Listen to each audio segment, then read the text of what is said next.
یہ بھی نہ ماننا کہ جو چیز تم کو ملی ہے ویسی کسی اور کو بھی مل سکتی ہے، ورنہ وہ تم پر تمہارے رب کے روبرو حجت قائم کر دیں گے۔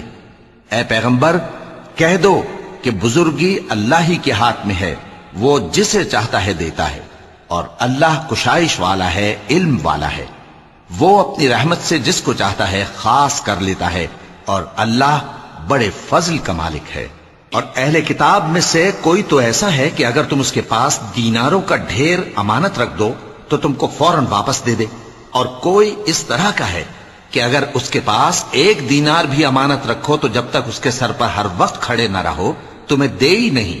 یہ اس لیے کہ وہ کہتے ہیں کہ امیوں کے بارے میں ہم سے مواخذہ نہیں ہوگا۔ یہ اللہ پر محض جھوٹ بولتے ہیں اور اس بات کو جانتے بھی ہیں۔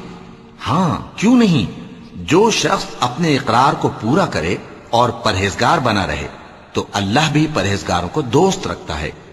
جو لوگ اللہ کے اقراروں اور اپنی قسموں کو بیچ ڈالتے ہیں اور ان کے عوض تھوڑی سی قیمت حاصل کرتے ہیں، ان کا آخرت میں کچھ حصہ نہیں۔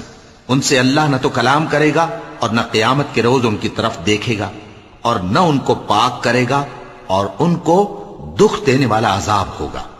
اور ان اہل کتاب میں بعض ایسے ہیں کہ کتاب یعنی تورات کو زبان مروڑ مروڑ کر پڑھتے ہیں تاکہ تم سمجھو کہ جو کچھ وہ پڑھتے ہیں کتاب میں سے ہے، حالانکہ وہ کتاب میں سے نہیں ہوتا، اور کہتے ہیں کہ وہ اللہ کی طرف سے نازل ہوا ہے، حالانکہ وہ اللہ کی طرف سے نہیں ہوتا، اور اللہ پر جھوٹ بولتے ہیں اور یہ بات جانتے بھی ہیں۔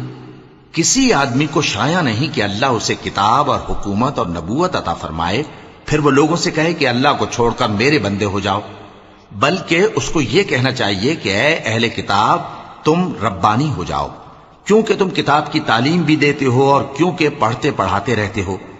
اور اس کو یہ بھی نہیں کہنا چاہیے کہ تم فرشتوں اور پیغمبروں کو معبود بنا لو۔ بھلا جب تم مسلمان ہو چکے تو کیا وہ تمہیں کافر ہونے کو کہے گا؟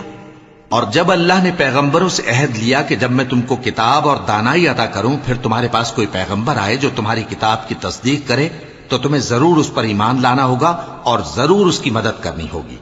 اور عہد لینے کے بعد پوچھا کہ بھلا تم نے اقرار کیا اور اس اقرار پر میرا ذمہ لیا، یعنی مجھے ضامن ٹھہرایا؟ انہوں نے کہا ہاں ہم نے اقرار کیا۔ فرمایا کہ تم اس عہد و پیمان کے گواہ رہو اور میں بھی تمہارے ساتھ گواہ ہوں۔ اب جو لوگ اس کے بعد پھر جائیں تو وہی بد کردار ہیں۔ پھر کیا یہ کافر اللہ کے دین کے سوا کسی اور دین کے طالب ہیں؟ حالانکہ سب اہل آسمان و زمین خوشی یا ناخوشی سے اللہ کے فرما بردار ہیں اور اسی کی طرف لوٹ کر جانے والے ہیں۔ کہو کہ ہم اللہ پر ایمان لائے اور جو کتاب ہم پر نازل ہوئی اور جو صحیفہ ابراہیم اور اسماعیل اور اسحاق اور یعقوب اور ان کی اولاد پر اترے، اور جو کتابیں موسیٰ اور عیسیٰ اور دوسرے انبیاء کو پروردگار کی طرف سے ملیں، سب پر ایمان لائے۔ ہم ان پیغمبروں میں سے کسی میں کچھ فرق نہیں کرتے، اور ہم اسی اللہ کے فرما بردار ہیں۔ اور جو شخص اسلام کے سوا کسی اور دین کا طالب ہوگا وہ اس سے ہرگز قبول نہیں کیا جائے گا، اور ایسا شخص آخرت میں نقصان اٹھانے والوں میں ہوگا۔ اللہ ایسے لوگوں کو کیوں کر ہدایت دے جو ایمان لانے کے بعد کافر ہو گئے اور پہلے اس بات کی گواہی دے چکے کہ یہ پیغمبر برحق ہے اور ان کے پاس دلائل بھی آ گئے، اور اللہ بے انصافوں کو ہدایت نہیں دیتا۔